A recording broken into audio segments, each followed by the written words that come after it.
Hey everybody, welcome to Geekoholics Anonymous, episode 213. I'm your host Rico, here with my co-host 213 DAY Dane Cody. Dane, Cody, and I get together once a week, talk about video games, TV, movies, and or whatever the hell we like. Welcome everybody to episode 213. Yeah. Dane's very energetic intro. Oh yeah. 213. I never know what I'm going to get. 213. Never know what I'm going to get from Dane. Yeah, got to keep everybody on their toes. Keep it interesting. Welcome, everyone. If you've never been here before, like I said, we are primarily a video game podcast. Usually open the show up with some BS, which our BS section, which we are knee deep in. A little bit of house cleaning, our what you've been playing, get into some news and stuff, public service announcements, and our free for all section where we talk about whatever the hell we like. I mean, we kind of do that anyways, but you know. Going down this week, of course, after we record, because that's how it always happens. Duh. San Diego Comic-Con. Comic-Con is starting, I think, when this podcast goes out. Yeah, it's I think this weekend, tonight's, right? Yeah, tonight's like, I think, a media preview night, because I've already been seeing a lot of photos from like the Lego and Transformers booths and stuff. Yeah. So I think some like brands have like press type events tonight, because I've seen a ton of photos from the show floor. Yeah, and it also looks like there's like a ton of just like people coming into town. Like I saw a photo on Twitter earlier from Todd McFarlane and Jim Lee getting together, doing a little dinner before the craziness all began, which is kind of cool. Two of my favorite comic book artists of all time together hanging out. It's always neat. Just like they do hang out. I mean, they do hang out because they started Image back in the day, so makes sense, you know, of course. Exactly. That's like this is their E3, right? Oh, totally. Definitely. I mean, this one, they kind of have two, because, I mean, the New York Comic Con is also a big deal, too. Huge. That's earlier like the in the two, year, right? Yeah, there's like one at the start of the year. Yeah, exactly. I guess that one's gotten a lot better lately. Yeah, I don't know. I would like Comic Cons are kind of weird, right? Yeah, and Comic Cons are weird. Like I like them because you get to meet comic book artists and stuff, but there's so much more of a like come and buy all our shit. Yeah, they're like a vendor trade show. Yeah, it's such a different thing versus like, you know, a PAX or, I mean, obviously I'm assuming at E3, you know, so, but either way, there's always some cool stuff that like news and various things that come out of a Comic-Con though. So I think I'd rather go to New York, because New York's a freaking cool city. Not that San Diego's not cool. San Diego looks pretty rad too. I've never been to San Diego. I hear good things. So I do hear really good things about San Diego. My brother loved it when he went there a few years ago. Yeah, I don't know. A few less people than New York, so yeah, maybe next week we'll have some video game related stories. Actually, we will definitely have video game related stories, because I believe gameplay. What's that? Is Warner Brother there? I don't know about Warner Brothers, but I know we're gonna get gameplay, public gameplay reveal for the Square Enix Avengers game. The Crystal Dynamics one. Okay. So apparently I imagine that's going to happen tomorrow, or the day this goes live, or Friday. I don't know. So essentially the footage that reviews and press saw at E3. I think what people saw at E3. That was like behind closed doors that they just weren't showing other people. So probably that and some new stuff. Sweet. But actual gameplay, not just like the full cutscenes we saw at E3 for everyone that wasn't there. Yeah, because I need something to help me get excited about that game. Because from what I've seen right now, it is like dumpster fire. A lot of people need. I have faith, but a lot of people definitely. I think there was more doubters than lovers, more haters than lovers. It's because it's one of those things, right, where like I went in very excited, like, oh man, I'm finally gonna see this. This looks awesome. Like, you know, Crystal Dynamics, they've done such a great job with the Tomb Raider games, and then from what I saw, I was just like, what the fuck was that? That is not what I wanted to see that game. An art style that not everyone was in love with. Yeah, definitely interesting take. I wouldn't have gone that route personally. I think they would have been better off to go more comic book or more cartoon. Well, that's it. I understand how people are upset, because it's like it was like a wannabe MCU, but it wasn't quite there. Yeah, it's like they then kept at that point like, you may as well have done a realistic totally aesthetic, but not for the, you know, like, I don't know. It's like they should have gone more.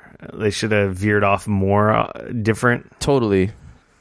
Like they should have made the characters look more different. I know that kind of sounds stupid, but like closer maybe to comic book representations. Yes. Versus it's like they went close to the MCU stuff, but not like just Bizarro versions. Like, yeah. It was, it's definitely an odd. I wasn't upset about it that much, but like, because of course until we play it, it's hard to say.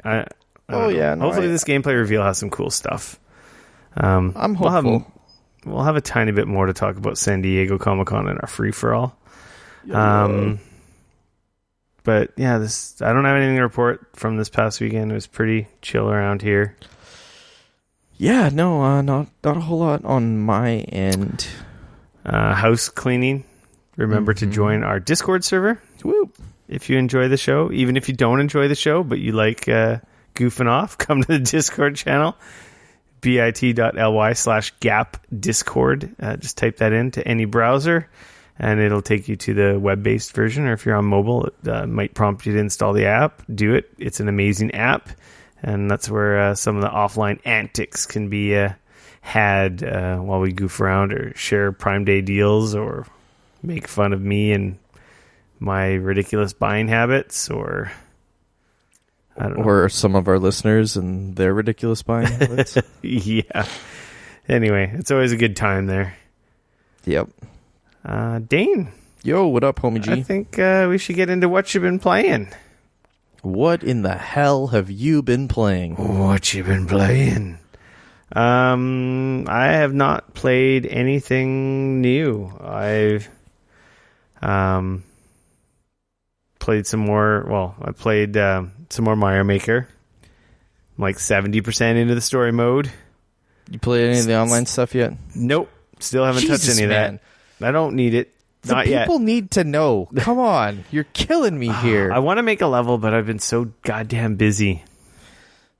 I'm spinning so many plates right now in my personal life. And until that stuff all happens and is settled, I'm just keeping it under wraps. I will share with everyone what's going on, but not until it's a reality. Fair enough. But I got quite a few crazy things going on right now. And yeah, anyway, they're not video game related. They're Rico ridiculous related. So they're keeping in step with me and stupid things that I do. Fair enough. They're really, really cool. But there's been a lot of legwork getting this stuff done. And anyway, in a few weeks, probably 2 or 3 episodes, I'll be able to share what I'm kind of alluding to. It's pretty exciting, but it's also a little stressful. And yeah, it's been eating up a lot of my spare time organizing and getting stuff done. Fair enough. So I've been sneaking in some Mario Maker there, but just haven't been able to make a level. I did manage to sneak in a bunch of Destiny 2. Pew, pew, pew, pew, pew, pew, pew.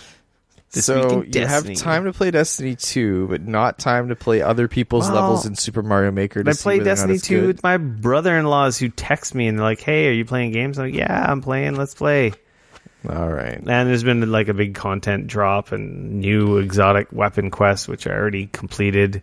But now I'm on the rabbit hole of doing the Moments of Triumph for year 2 trying to get your t-shirt. t-shirt. I have done 16 of 24. I've met the criteria for the t-shirt. Oh, look at you go. So you're going to get your t-shirt this year, finally. I'm going to get my t-shirt.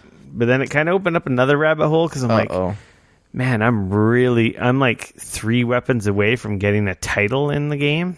Ooh. For anyone who plays World of Warcraft, we might have talked about this a couple weeks ago. Yeah, there's like big overarching triumphs in the game from doing a bunch of grindy, stupid, dumb shit that's in the game to do. Yeah. You can earn a title, and I'm just working out on... I got one of the harder weapon drops that I've been working on. All right. From Escalation Protocol. I was just missing the sniper rifle, and I got that yesterday. So if you get the title, it'll just say Rico, and then underneath, dumbass, right? That'll be your title? Yes, that's the one I'm going for. Awesome. I don't think that's one of the titles, asshole. I mean, what? It's the what's the title? It's Wayfarer, which is like you've basically gotten like all the gear and weapons for like all the planets from the different campaigns in the game. Okay. Yeah, so it's like it really should say poop sock underneath. Yes, it should. Is what it should say. And it's almost confirmation of you play too much Destiny. Yes. It's definitely not the hardest titles. There's some ridiculous titles in this game. Oh, really? Like some of the ones, there's one called Cursebreaker for doing all the Forsaken stuff from the Dreaming City. Oh, wow. But like there's a lot of stuff. Anyway, whatever. Yeah, man. Destiny 2 has become a giant MMO style grind. It's kind of ridiculous. Yeah, so I fell down that rabbit hole, but I did have a moment of clarity last night. I'm like, I had some time because I'm like, hey, I got my t-shirt, I got my gun, this other thing, I can't do it without my homies. Right. So I gotta grind the strike for a certain weapon drop. Okay. And then I'm like, you know what, I should play Metro. But I didn't end up playing Metro. But I thought about it for about 2 minutes. All right. But, I mean, you thought about it. You were, like, almost all the way there. I didn't because I looked at the clock and it was almost bedtime. And I'm like, well, I may as well just go. I don't want to start something like that. Yeah. Go do these quick bounties real quick. Actually, that's what ended up getting me the gun, which I wasn't planning on getting because I never thought I was going to get this title. So had I not magically gotten this drop... And to tell you how stupid this drop is, some people have been farming these weapons since this expansion has come out. Oh, wow. Yeah, they're super RNG. And Bungie's actually moved away from the RNG, apparently in Shadowkeep. And I don't know about the most recent title. They've moved away from RNG, like gates, like gear that you can only get through certain events or certain time periods or whatnot. When you say RNG, what do you mean for the people out there that might be confused? Like, what the fuck is he mean by number RNG? Generator, loot drops, like bad luck. Gotcha. RNGesus. So it's just sort of like complete in any luck of the draw. Game, everything is determined by a random number generator in the background. Right. Your odds of getting any piece of gear, just like a slot machine. And yeah, like a lot of these titles are tied to events that are not only RNG, like any other loot drop, but also like on time. You can only do it once a week, right? Or that certain event only comes back into the gameplay every 3 weeks or whatnot. Oh, jeez. Yeah, it's ridiculous. So apparently they moved away from that for the new titles, which is thank God.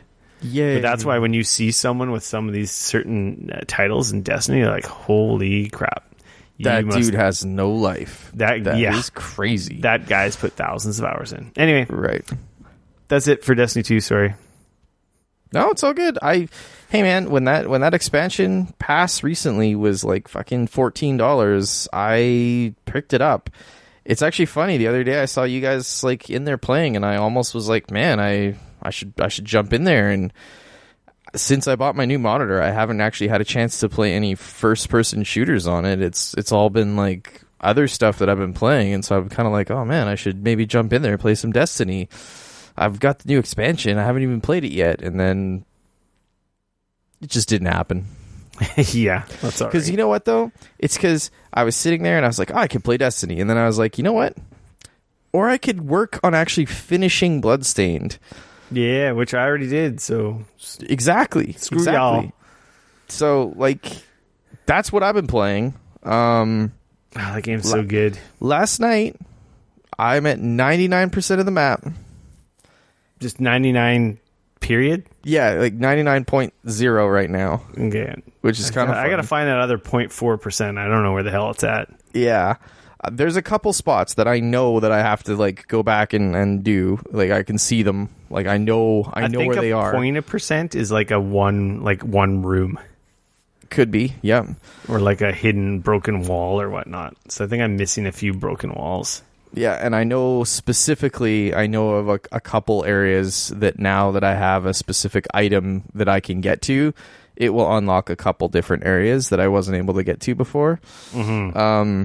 But literally last night, I was like, I'll play some more Bloodstained before, maybe I'll get a chance to like beat it or whatever. And I stumbled upon the end boss, did one battle, and then I was not prepared for it, died. You are not prepared. And then I was like, shit, well, now I gotta go back to town. Now I gotta, like, load up on stuff. Now I gotta make my way back there. So I know I was hoping to have it beat last weekend, but that didn't happen just because I didn't end up spending a lot of time at home playing video games last weekend. So, oh shit, because that's what I was doing last weekend. I went to the symphony. Oh yeah, we're like rolling it back a little bit here, but like this is something that like I gotta talk about. It's pretty fucking neat. So we went to the Vancouver Symphony Orchestra. You tweeted it, right, or Instagrammed it or something? I don't know. Yeah, I saw it somewhere. So what they were doing was they were doing the Looney Tunes Goes to the Symphony, and it was the symphony orchestra doing live music to a whole bunch of the Looney Tunes like cartoons. So they had like a great big projector set up with the Looney Tunes cartoons. So like they were doing Roadrunner. They did, of course, all the Looney Tunes with like Bugs Bunny, where he was being the conductor, but all the music for all the episodes is all done live right there by the Vancouver Symphony Orchestra, and it was fucking rad. It was awesome. That's cool. Really, really neat. So yeah, you bought tickets to that. You didn't. Yeah, my wife and I got tickets for it, and she saw that it was happening, and she was like, "Hey, that might be really cool." And I was like, "I've never really been to the symphony. Like, I'll check it out." So we got tickets and checked it out, and we were both like, "Shit, I'm glad we did that. That was awesome." Yeah, I think the closest thing I've done to that is that Video Games Live I came to in Vancouver once a long time ago. Yeah. But then they also came to Victoria, so I went to there again. That's cool. I've always actually wanted to go to the Video Games Live thing, but it just never really worked out. So yeah, so that was like my Saturday. That was pretty much all day. We went downtown and dressed up and did that whole thing. So, not a whole lot of video games happened on Saturday, aka none. So yeah, that cut into my video game time, which I was hoping to finish Bloodstained on the weekend. Yeah, but now I'm like right there, like, you know, ready you just to basically have to fight the last boss. Yep, exactly. So get good. I know. Seriously, scrub. Fuck, that game is so good though. It's brutal because like now that I know I'm right there, I kind of just like want to go and like level up a bunch of shit, and do a bunch of stuff. Like literally, like, do you remember what your game clock is at? Oh man, I'm at like 33 hours or something like that. 34 hours, even more than me. Yeah, like I was over 30 when I beat it, but that was including like a lot of grinding. Like I'm at like level 47. Level what? I think I'm at level 47. Oh, my character. I'm in the 60s, dude. So like that's what I'm saying. Like when you were like, yeah, I'm only at this much. I'm like, man, you did a lot more farming. It sounds like than I have. Oh, like, I've done tons of farming. So, but yeah, no, it's a huge game and it's so good. Yeah, I'm gonna do my new game plus soon. There's a lot of other things that I need to play, so I do need to finish it, but it's hard to not be like, okay, well, I'm going to go like check out these other areas that I know I need to go into, and like I could easily probably spend another 2 or 3 hours just fucking around with stupid shit. Oh, absolutely. Before going and fighting that boss and finishing it. So we'll see which one actually like works out. And then on the weekend, let's see, at the beginning of this week, actually, the last season, I guess, if you want to call it that, of Dauntless finished. So that was the one that I got the hunt pass for. That was the ninja season with like all the cool ninja samurai shit and throwing stars and stuff like that. So that ended. How did you fare? Did you max out that? I didn't max it out, no. Like that's... Did you get the gear you wanted? So... yeah, actually I did, because like I wasn't like diving into the hunt pass for anything super specific. One thing I wish I would have done would have been to, so I knew this, but it didn't seem to click for me till towards the end. But if you log in every day, you can run around the home area, and there's like these little things that you can collect, and so every day you can collect 10 of them. And every time you collect one, you get essentially like 5 hunt pass tokens. So every day that you log in, you can get what is that? Like 50 hunt pass tokens. So if all you did was log in, run around and collect these and then log out, that's 50 hunt pass tokens. So that's like, I believe every like hunt pass level, I'm not sure if they like continue to go up and up and up and up or not, but if you log in every day and just collect those, every 2 days you're going to be leveling up your hunt pass based on 100 like point hunt just pass. Running around collecting garbage in the city. It honestly takes 5 minutes. It's like they're you know, you run around, you hit the button, you run to the next one, you hit the button, and they're strewn about like the little That's home pretty area. Smart to get you back in, and then you hopefully stick around, right? And not just do that totally. But in hindsight, for me, you forgot to. I knew about this, but like when I had the hunt pass last season, if I would have done that every single day, spent 10 minutes when I got home or whatever, log in, run around, grab all that, I probably would have got another 10 levels or something like that on my hunt pass, right? Well, so I ended up finishing the season off with like a level 30 hunt pass out of 50, which was still pretty not good. Terrible. No, exactly. I was at a level 0 hunt pass. There you go. So you did better than me. So the new hunt pass came out like 2 days ago. This one's pirate themed. I was just gonna ask that. I'm like, what's this theme? Yeah, so this one's pirate themed. It's pretty cool. I don't know if I'll go for the What's extra the cost or not. Again? It's essentially $10. The first one though, sure, they're if you smart. Reached out to those guys, they might be able to hook you up. So the funny thing is though, is the first one, you can buy the like starter. There's essentially like a $4 item or whatever, or $3 item in the game that ends up being like about $5 Canadian that you can pick up, and it essentially gives you, it's like a starter pack that you also gives you 1,000 platinum or whatever it is, which is what it costs to buy the hunt pass, like to go to. So for to anyone get the elite. new, they get the hunt pass at a reduced rate. Yeah, exactly, and get that. Well, item. It's not even like new. It's just essentially you could buy that one. Like you can buy that one thing once, right? Like that's it's like they give it to you they for do that a one-time in Fire Emblem cost. Heroes. It's like buy the starter kit and you get like a 5-star hero, plus you get like 20 orbs, right? Which is otherwise it would cost like $20 exactly for just the orbs, and you wouldn't even get a character. Yep. I might be exaggerating on the amount of orbs you get, but it's something like that, right? Yeah. So in this is like it's a similar thing. You get a bunch of like in-game like stuff to like in-game mats and things like that to help you build stuff in the game, but then it also gives you the like 1,000 platinum or whatever, or 1,500 platinum or whatever it is that you get out of it, which is enough for a hunt pass. So you essentially get a hunt pass for $5 to go elite. Sorry, to make your hunt pass elite. So yeah, so like I think right now I have like 400 platinum, so I'm like halfway there almost already. So I don't know. We'll see. I'll take a kind of a look and see. Platinum Players Club. But that game is like so good, and they've got a thing currently with this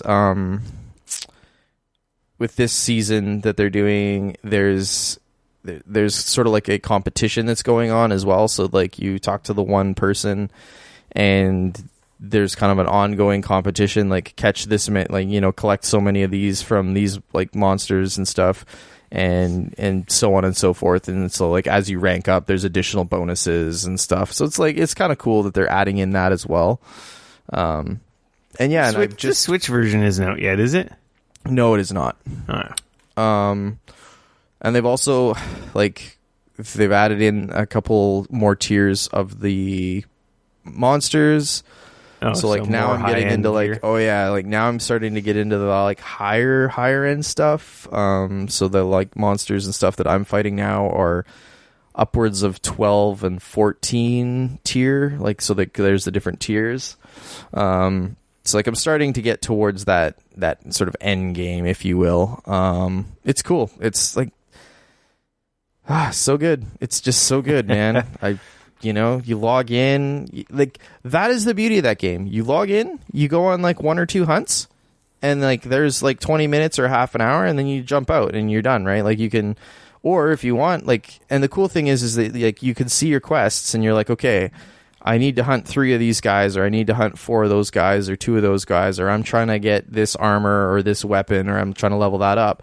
So you're like, okay, I need that. So like you can totally work towards it, and like sometimes you're like, okay, well, I didn't get it tonight, but I'm closer than I was before. It never feels like wasted time. That's what I like about it.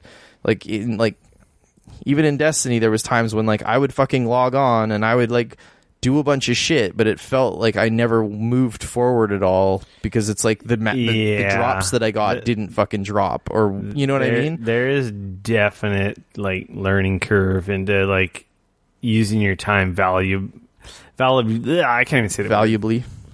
Yeah. In Destiny. That is tongue twisted in my mouth for some reason. But like, yeah, like there's stuff you can go in, and if you just it's not that you can do the wrong activity, because the game itself is a reward because it's so good. Oh God! But like that game does not respect your time. If you're not careful, it will eat it all up, and you will get nowhere. Yeah, you just end up you're just playing the game for the sake of playing the game. You're not advancing an exotic quest line or getting a powerful reward and stuff that actually levels you up. So and like that's the thing with like Dauntless. If I log in, that is kind of nice. If I log in and I'm like, oh shit, I need to do, because like you get like 5. You can get like when you go on a hunt, you can get very specific, and you can say, I want to hunt this specific monster because you want this armor set, right?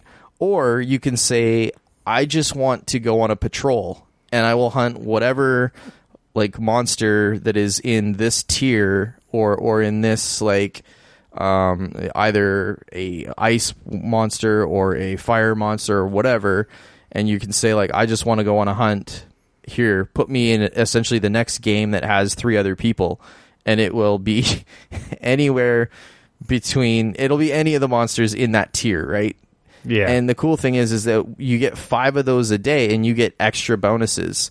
So like if you go fight a fire monster, you'll get an additional bonus on the fire like orbs that you get or whatever, which that you then need to help level up your fire armor. So it's like, so even if you're fighting a monster that is like super low tier and it's not really a challenge or whatever, you're still getting something out of it. So like that's what I'm saying. Like it's it's always nice because it never feels like a waste of time. You're always working towards something. Which is that's something that I wish like, nice. And I wonder if that's something they're working on for the free version of Death, because Destiny is moving like to like a big free to play version. Yeah, coming out in September when they do the move to Steam.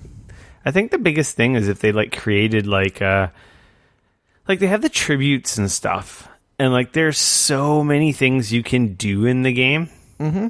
Like there's a ridiculous amount. Like at first, if you just play the campaign, you could be like, okay, that was great, I'm done. But like so much of the depth and amazing systems and rewarding parts of that game are kind of buried. They're not totally. They're not immediately apparent in your face. So I wonder if they came up with like a better quest tracking logging system that like surfaced that stuff. It's like, hey, you're this close to getting this gun. You just got to do these things here, and boom. Yes, and then it's like you can focus on that one thing. Do that because that's how that game is best played. Is when you have a goal, you're working towards a certain exotic weapon, or armor set, or reward, and then you just plug away at that one thing, and it's like boom. Like the other day when we were playing, like. We're like, boom, we all got this exotic gun. Or, we're one step closer to this new gun or whatever. Right. No, absolutely. Like one of us has to do homework on what we need to be doing for that gameplay session as opposed to it's in your your, what do they call it? God damn it. Your index? It's not your index. What the hell do they call it? Codex? No, it's where they have all your bounties and quests and stuff. I don't know.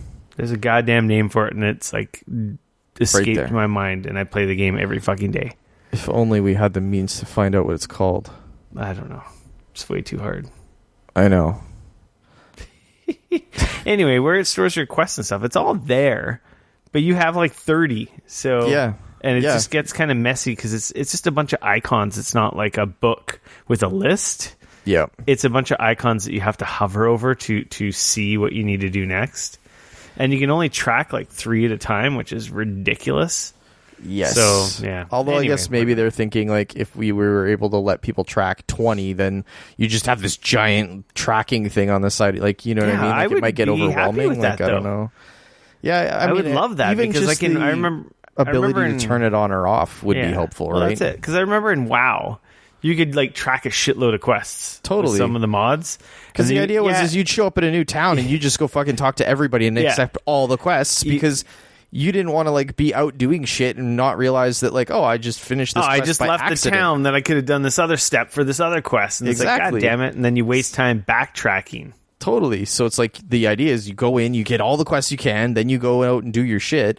And then you come optimize back and the most stuff for each area. Because you can see it all, but when you can only see 3, you kind of like forget. It's like, shit. I was just on right this there. planet. Why didn't I do that? Or why didn't I use that weapon against those enemies while I was doing that other thing? And I could have done both of these at the same time. Exactly. Yes, they should absolutely do that. Oh, well. They have big changes coming, they say, for that kind of stuff. So you got to make it so you can play with the newbies, with the people who have put tons of time in, right? Like they say that's one of the things they're working on. But moving along. Yes, Dauntless, new season is out. It is really fun. It's free. I don't know why the hell more of you assholes aren't playing with me, but join our Discord. Come hang out. Come play with me. There you go. There's my plug. Marvel Ultimate Alliance 3 will be out the day after this podcast goes live. I know. I reached out to Nintendo. Unfortunately, I will not be getting an early copy. Oh, man. I might be getting a copy from them, but not an early copy. Unless I'm getting a copy, I don't care. And same goes for Fire Emblem Three Houses. I know some people are playing. I noticed a bunch of American press got it early. I haven't seen any of my Canadian American press. Yeah, I haven't seen any of my Canadian press friends have any of these games, so I just think we get shafted once again in Canada. Woo! Yep. But yeah, preview coverage for Ultimate Alliance sounds pretty decent. It's embargoed, I believe, until Friday. Or maybe until Thursday by the time this podcast comes out. I don't know because I don't have it. But I know people were allowed to give some impressions, and they seemed generally positive. Okay. From some of the people I know. And especially, I'm hearing really amazing things about Fire Emblem. Like, really good things. And it's massive. When does Fire Emblem come out again? Is that next week? Ultimate Alliance is tomorrow. Right. It's Friday. And then Fire Emblem's next Friday, the 26th. Okay. So. Dang. Yeah. I'm sad. I really wish I had Fire Emblem right now. There's lots of other stuff to play. That would get me away from my crack addiction. Yeah, right. That would just be like substituting one for another. You'd still be... With that, Dane, let's get into some news and stuff. The news. Halo co-creator announces sci-fi shooter Disintegration. Okay. Little teaser trailer. This is from Studio V1 Interactive, which was co-founded by ex-Bungie creative director and Halo co-creator Marcus Leto. Leto.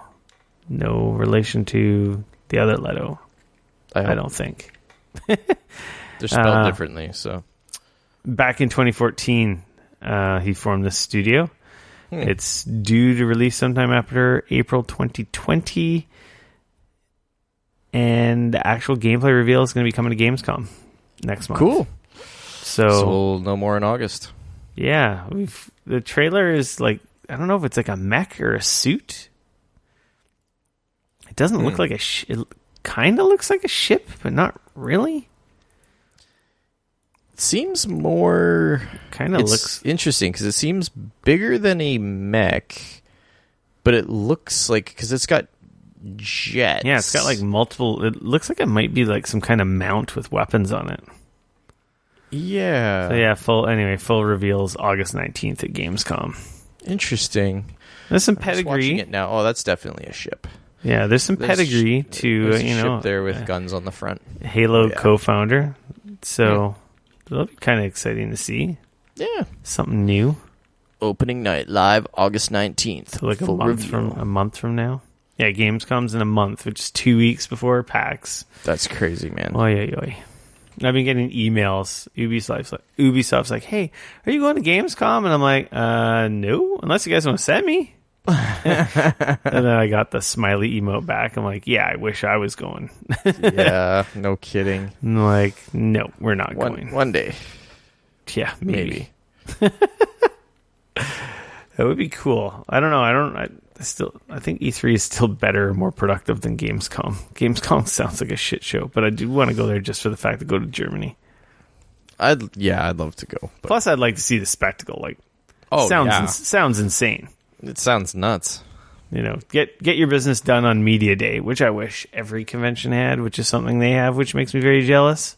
Like they have a whole Media Day. I think they actually have 2 Media Days. And then it's open to the public for 3 days. Wow. So it's huge. It was just one, but... I think it's 2. I could be wrong. It's definitely at least 1, and then it's open to the public for 3 days. Right. But it's like... It sounds chaotic. I would do the Media Day and then just go see the chaos the next day and probably be like, hopefully I got everything done that I needed to get done. And then GTFO. Exactly. Konami unveils the mini TurboGrafx-16 games lineup.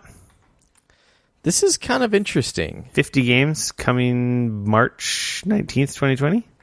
So, my only question here is, it's got 50 individual titles, right?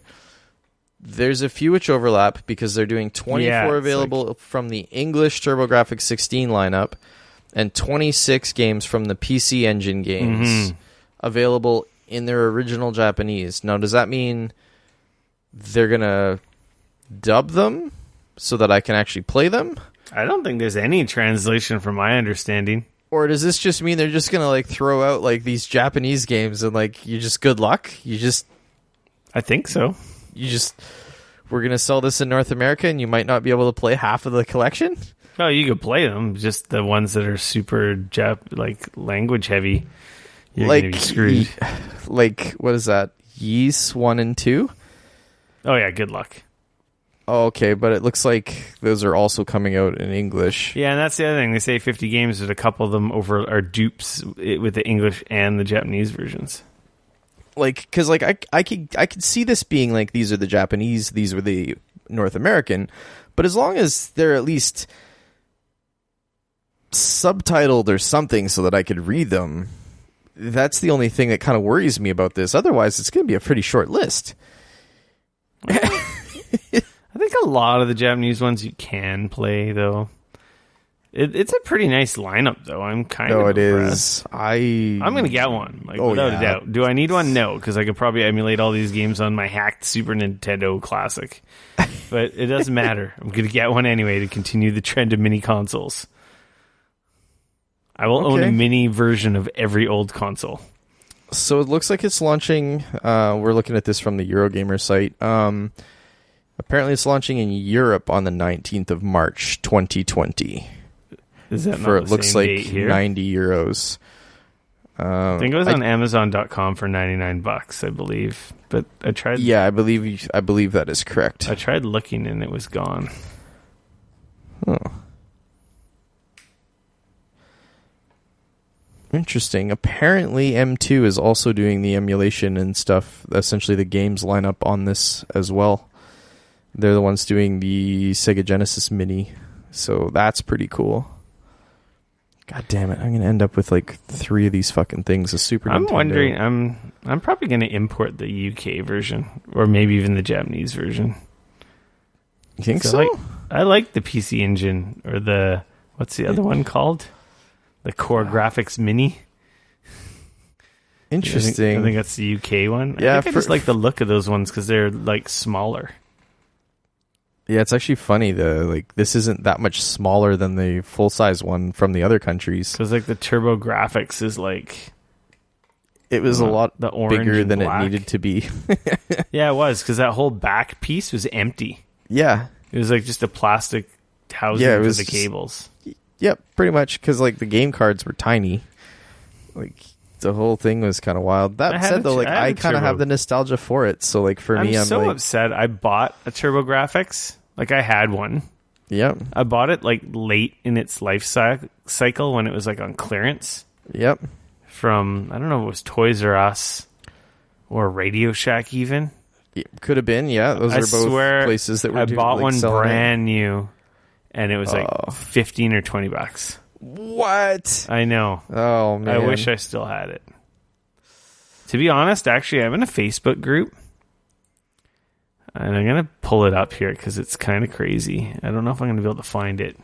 Right. But I'm in a Facebook group for like a Canadian video game trading site. Yep. And someone listed a TurboGrafx-16 game, and I assume it must be like some crazy limited. Because it was very, very expensive. Yeah. Just take a guess. Remember what it was called? No, just guess first. How much money? Yeah. The TurboGrafx-16 card game was going for. $5,000. Holy shit, that's pretty close. $4,000. Okay. Yeah. I did find it here. Yeah, it's Magical Chase. Like, is that game worth that much, or did that guy just put that crazy price on there? I have no idea. Yeah, it's not. Honestly, I don't think it's a game that I've heard of, really. It's got like a little witch on a broomstick flying in the air. Oh, crap. I actually think... I don't even know the game. I've never played it, but that... I'm looking at the like box art or whatever, and it looks really familiar. It's not part of the collection. No, it's not. It's funny. I totally just looked for that. I was like, "Is that part of the collection?" Yeah, on eBay, I just found one for $628. So wow! I don't know. This guy might be out for lunch. I mean, it got ported. Shit. Interesting. Scrolling shooter. Developed by Quest, came out for the PC Engine, then it was graphically altered for its North American release on TurboGrafx-16. It was then later ported to the PC in 98, and it came out on the Game Boy Color in 2000 as Magical Chase GB. There's one here for $7,000. Wow. Manual, genuine, tested mint. Crazy.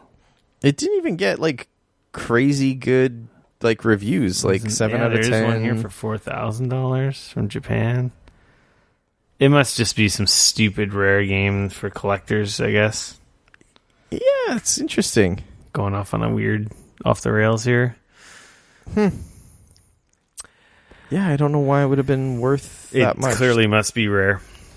Or it is rare. Or that specific version of it is really rare or something. Yeah. Tetris Effect is coming to PC next week. On July 23rd. Exclusive to the Epic Games Store. Cool. It will support VR on Oculus and Vive at launch. Oh, so cool. All right. If you've VR optional, if you've got one of the headsets, which is kind of cool. That's pretty neat. I believe it was like $39.99 is going to be the Canadian price. So like, I don't know, $10 American or something. I think 29. I'm not sure. The story does not have pricing on it for some reason. All right, fair enough. That's an awesome game. Yeah. So yeah, that was a cool. PlayStation exclusive. So it's coming to PC next week. That excites me because that means we'll most likely get it too. That's really cool. Dane and I were quite blessed with the luck of getting. Not a press. Yeah, I guess it's like like a press account for the Epic Game Store. Yeah, kind of like the Steam press accounts. Yeah, we'll see how like it works or what that sort of entails. As of right now, or neither one of us is really 100% sure how it works. But we did get access to the most recent cool. release on the store. Yes, but neither of us had time to play it. So no, exactly. So Griftlands beta. It's from, is it Clay Studios? Is that what it is? Guys who do Clay Entertainment. Mark of the Ninja. those guys. That was a good game. That was an awesome game, actually. I know. It's actually funny. I was just looking at playing that the other day. Mm-hmm. Do we want to talk about this next story? I was kind of like, I don't know. Yeah. I think it's kind of funny. I mean, we might as well. Mike Tyson says he just learned about Balrog in Street Fighter 2. That sounds insane. Right? In 1991, Street Fighter 2 was released. Mike Tyson is just now saying, like, oh, wow, I've, like, clued in that, like... And Street Fighter is, like, a huge phenomenon in the 90s? Yeah. It's... Like, they so aped his, like, you know... M. Bison, which is the final boss in Street Fighter in North American version.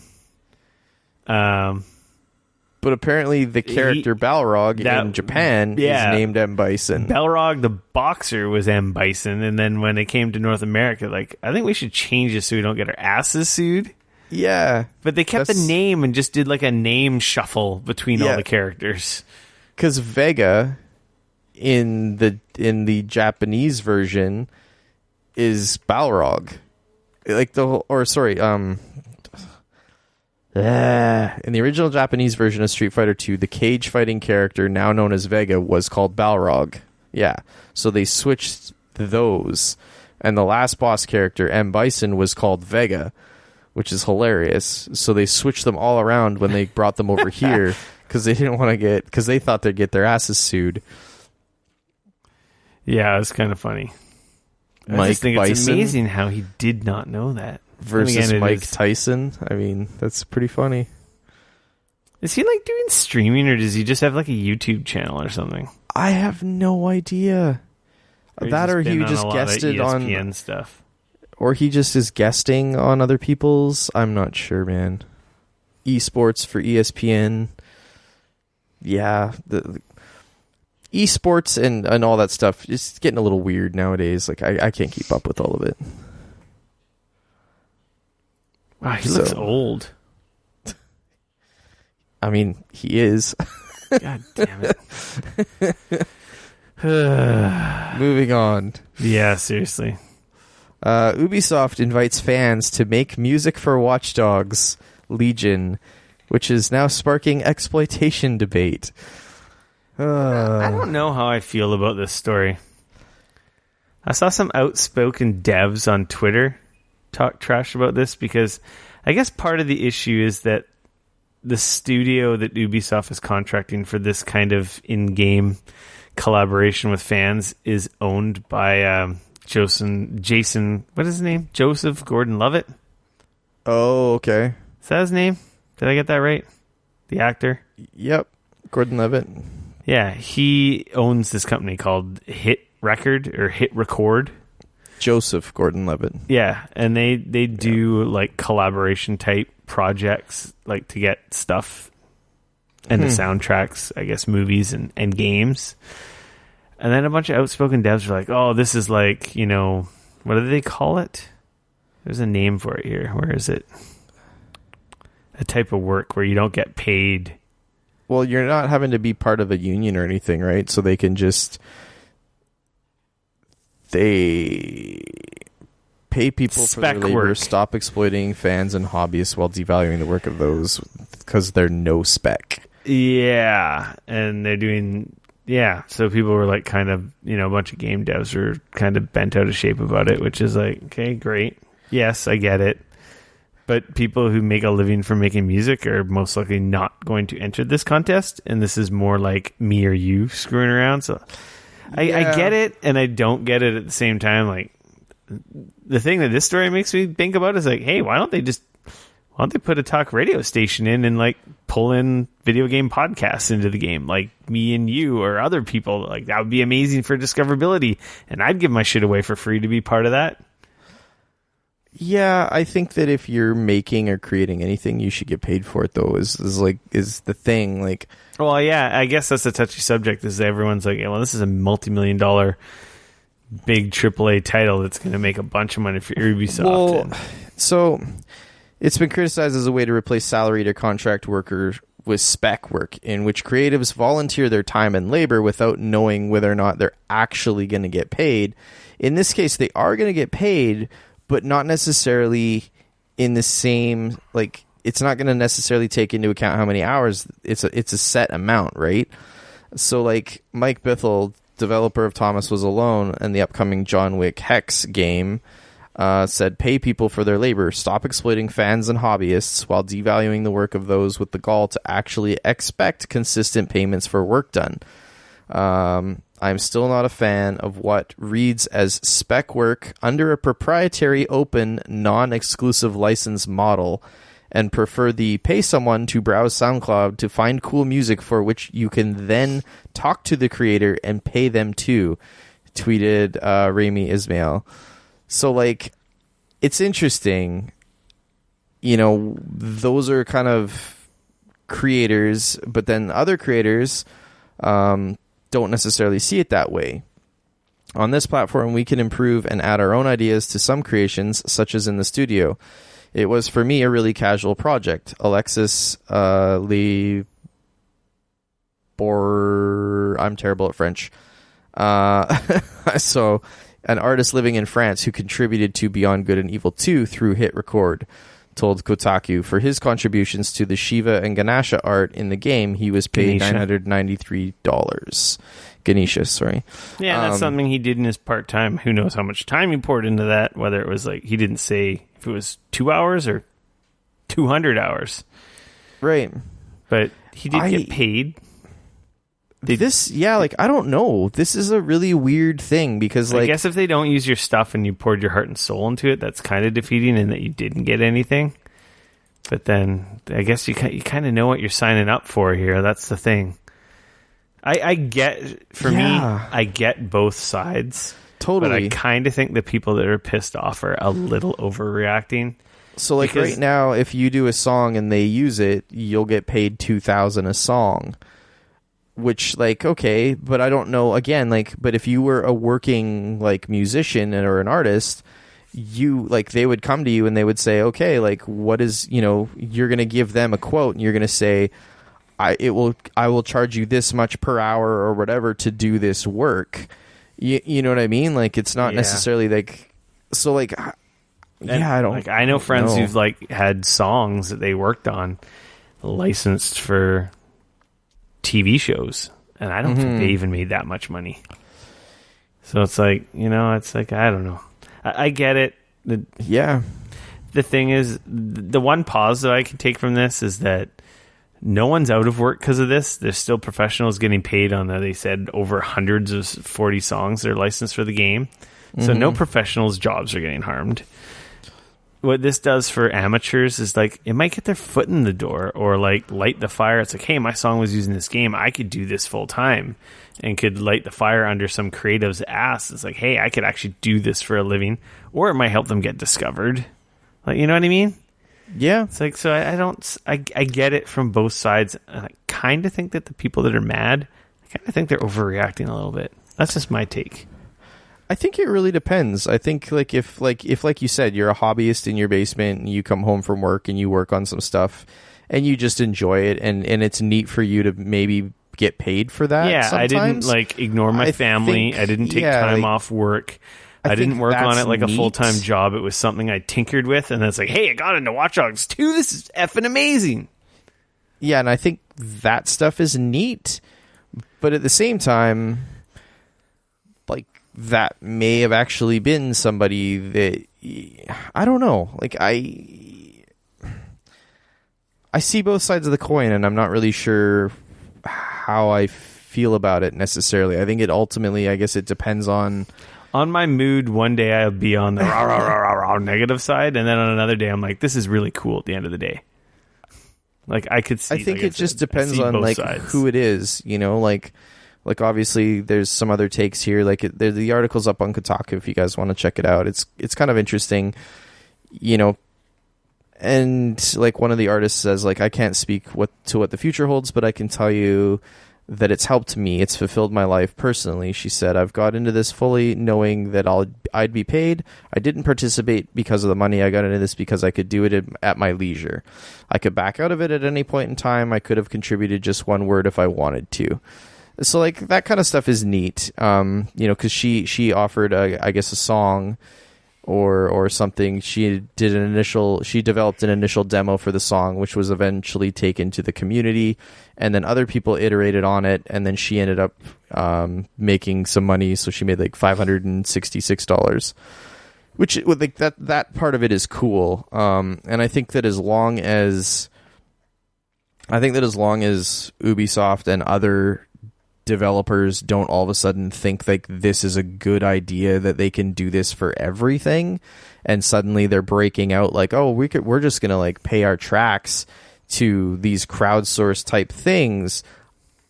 I think, like you said, this is 10 tracks out of a very large amount. That's kind of neat to allow sort of an amateur audience to maybe stick their toes in the water. That part of it is cool. Mm-hmm. But I think what does kind of worry me is like a little bit of this whole like gig economy, where like now developers are like, I'm gonna like we're just gonna outsource all of our songs to the community and hope that you know what I mean. And it's a way that we can just in be the context of this game. It could work in like a Grand Theft Auto as well, right? Like stuff with like radio stations and like But like this would never work in so many games. Like God of War, you couldn't crowdsource a sound track to a game like that ever. But you know what I mean? Like that's the only thing that like as long as it doesn't become a slippery slope, I think I'm okay with it. I think what I would be concerned about is if this does, if people do suddenly realize like, or not even realize, but if people think that this is like a good way to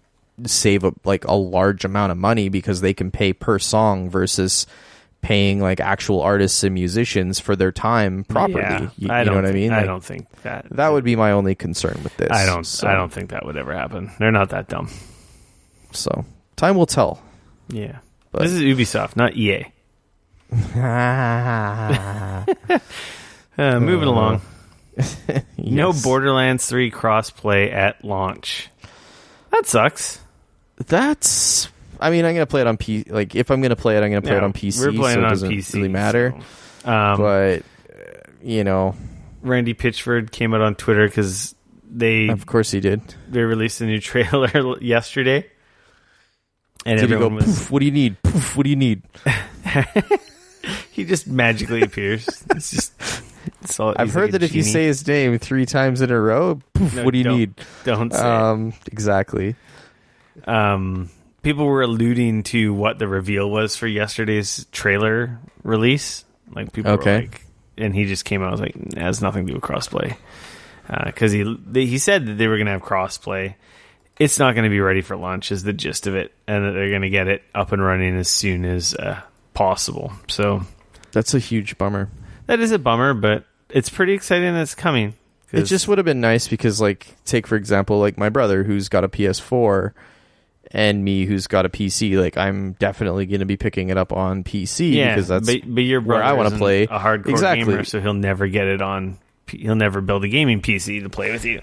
Right, and he's also like a broke college student right now. Mm-hmm. You so know what I mean? It alienates some of the people we want to play games with. Totally. Like I've got friends who are on Xbox, and it's like, well, I play some stuff on Xbox, but not a lot of stuff. But my thing is like by the time they implement this, what's to say like him and I are both done with the game? Yeah. Where was other words like a possible. Like, we could have played through the game together. Said as soon as possible, so close to launch? Yeah, that's true. Like, if it's 3 months, 6 months later, by that time, I'm done. I'm done. I'm not going to probably go back and be like, hey, bro, they added it in. You want to play together? Like, there's going to be other shit we're going to be playing by then, right? I already beat it. So. Well, hopefully it comes out soon after lunch. Nintendo news? Hey, remember the Switch Lite? Well, now they got a Switch Pro. Oh, wait. No, they don't. No, they're the original Switch has been updated with improved battery life. AKA it got the same internals from the Switch Lite, but kept the battery the same size. So it theoretically gets a bigger boost than even. Dude, the this Switch is a Lite. huge boost. It is pretty huge. I'm amazed. Like, when I read this, I was like, what? So the original, the current Switch runs about 2.5 to 6.5 hours, depending on how long, like what game you're playing, and lasts about 3 hours when playing The Legend of Zelda Breath of the Wild. The updated Switch model, which has a different serial number, everything is identical. The box is the same. The only way to tell whether or not you're getting this updated Switch model is to look at the model number on the box, which I think is fucking dumb. You should at least put something on the box that says, like, now with improved battery life, or something to let people know. Because, like, otherwise, like, anyways, they're saying that runs about 4.5 to 9 hours and lasts approximately 5.5 hours when playing The Legend of Zelda Breath of the Wild, according to Nintendo.com. So close That's to double. crazy. That's like an extra hour and a half. No, more than that. Almost 2.5 hours. It's almost double. That is wild. They're The saying nice the thing new is model it comes in a new brightly colored package, so you can tell the difference and don't have to do like model/serial number scanning. So the new model will go on sale in late August in Japan and early September in Europe. A release date for North America has yet to be announced. So I did not see that coming. That's for sure. I mean, guess I it's just definitely expected them. It's a side effect of manufacturing, right? The updated chip, like you said. Here's a freebie. Well, not really, but it's interesting because I'm just amazed at the difference. Like, you're almost doubling the battery life. That's massive. It makes me very sad that they don't have a pro version yet. It's really dumb because I foresee myself buying 2 Switches in the next year. Wow. That is dumb. I feel bad for you, son. I foresee myself getting a mini, and I foresee myself getting a pro when they eventually announce one. Yeah. It's all right. I'll offload my old one to my brother. The way that I have seen Nintendo utilize their mid-cycle they don't. Hardware doesn't give me any faith that buying a Pro will do much of anything. No, the Pro is just going to be a form factor and longer battery. Or depending on what they call Pro, it might have the same battery, but other things, right? Like 1080p screen. Don't be ridiculous. Yeah, I don't know. Who knows? Although, to be totally honest with you, I bet that it's actually getting to a point where it might be cheaper for them to go to a 1080p screen than keep the 720p screen. Mm-hmm. Just because the processes, right? Like, if you're it's not it's not as common. Yeah. Although I don't know if I was to do the math and figure out, okay, the 7 point whatever screen, if I was to times that by, how big would... Anyways. So, it's interesting. I'm amazed that it's, like, that's a huge jump just by putting, like, the guts from the light in it, essentially. Like, did they increase the battery size too? Like, I think the battery's the same. I'll be super curious to see when this thing comes out, when people start cracking them open, to see whether or not, like, the battery is the same size and stuff or not. Doesn't it say right in the story that the battery is the same? And it doesn't say anything, does it? It just says it just says updated battery life. So and maybe the battery's bigger because the motherboard's smaller. Could be. Could be that the board is smaller and stuff. Side effect of making the Switch Lite. Because this is essentially that's exactly what they're doing, right? Is they're moving from the current Switch, and then they've shrunk everything down for the Switch Lite, and like pretty much that's the insides for all the new Switches moving forward. Yeah, which so probably maybe fixes they did all realize those hardware vulnerabilities for piracy that they've had since the launch. Oh, I'm sure they put all of those in there as well. So maybe original Switches are going to go up in value. Yeah, maybe. Maybe not. Moving along. Luigi's Mansion 3 release date was announced. It's coming out October 31st. How fitting. That's pretty cool. yeah, that seems like a very good fit for that game. That game looks awesome.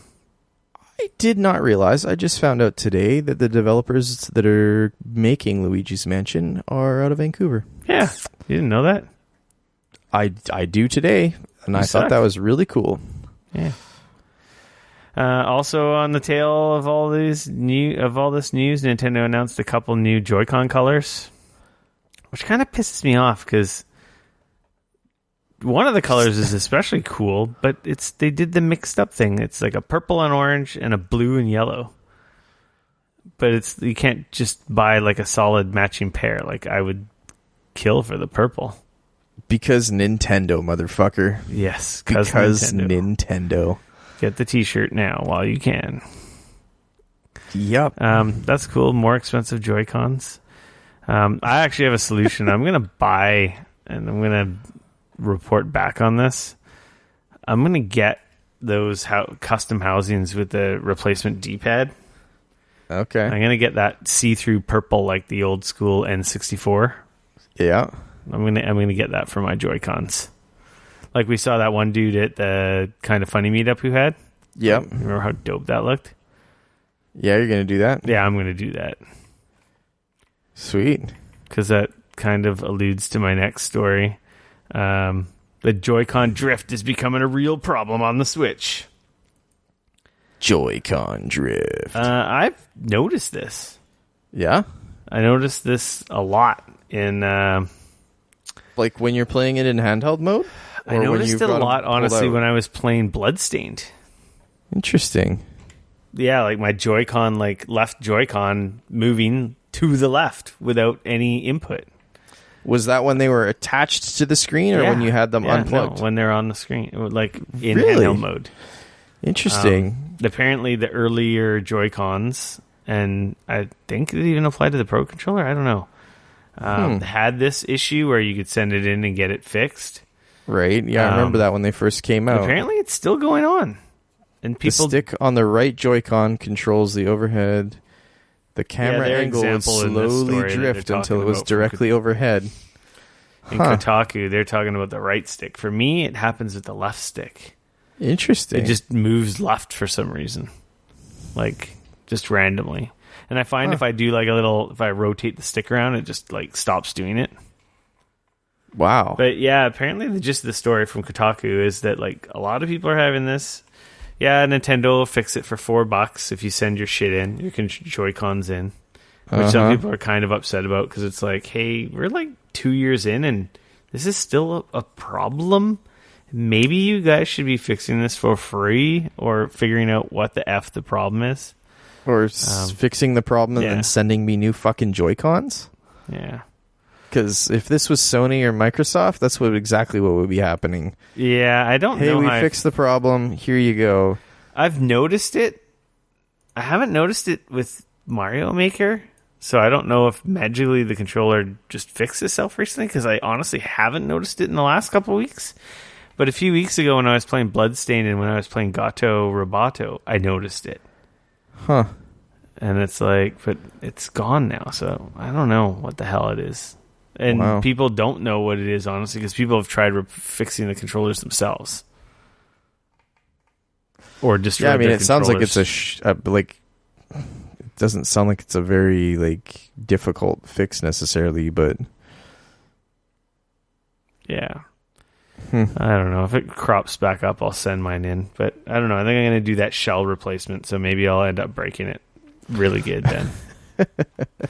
Doesn't look that difficult. I was looking on Etsy. You can buy them already. They send you they just go and buy Joy-Cons from the store and replace the housing. And they're brand new and sell them that way.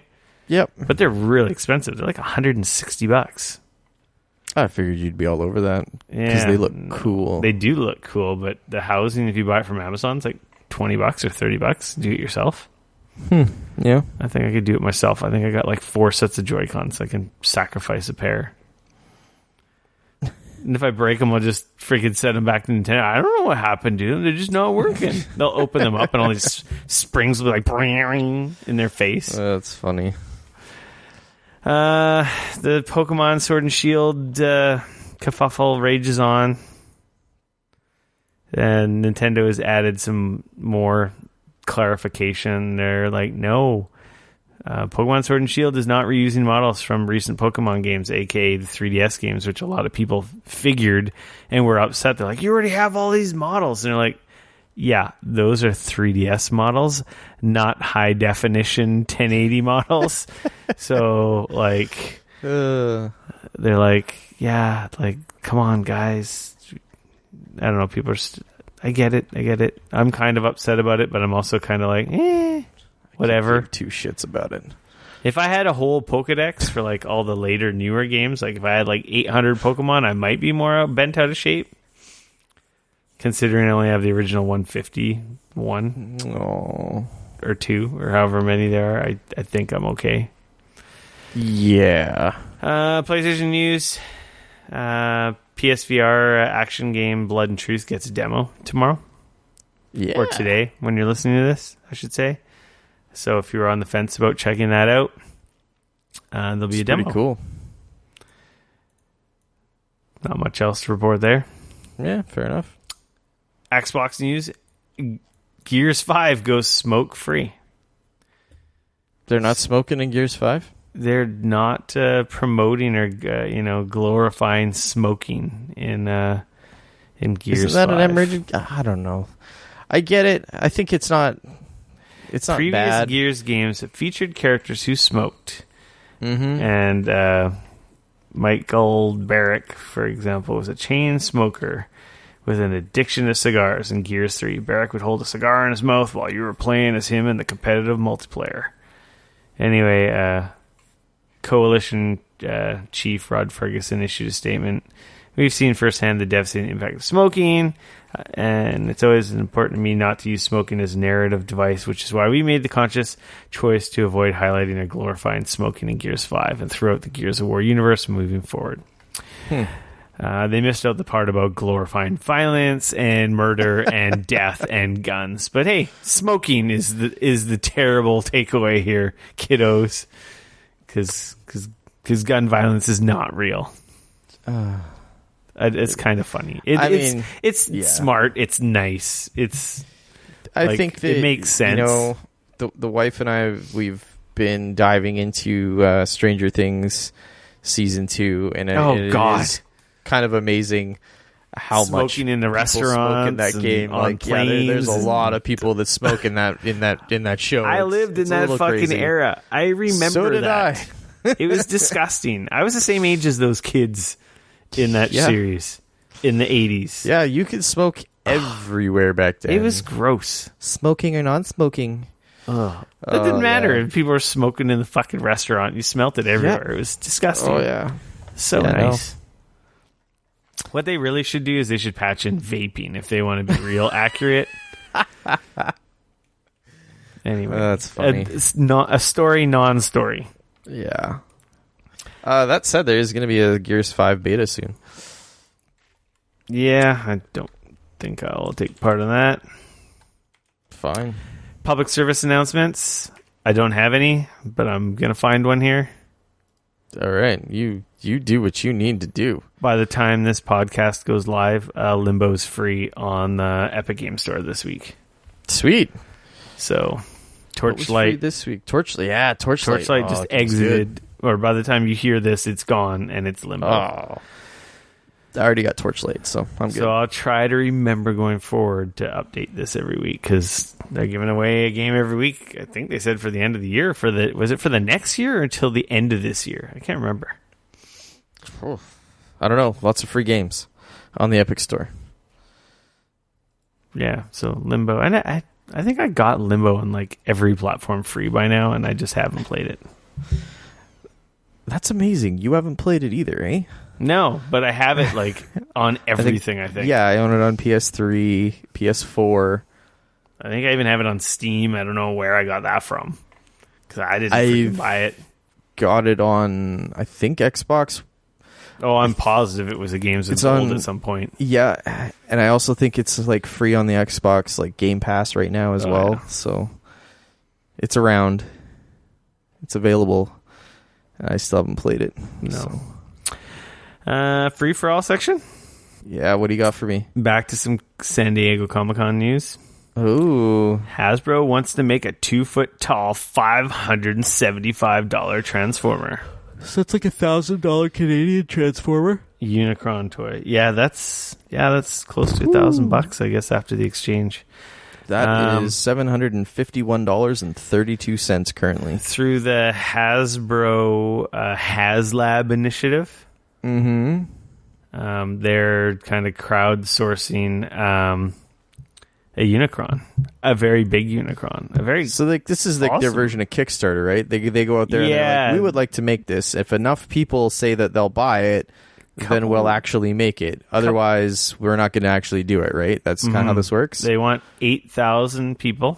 Wow! By the end of August. That's crazy.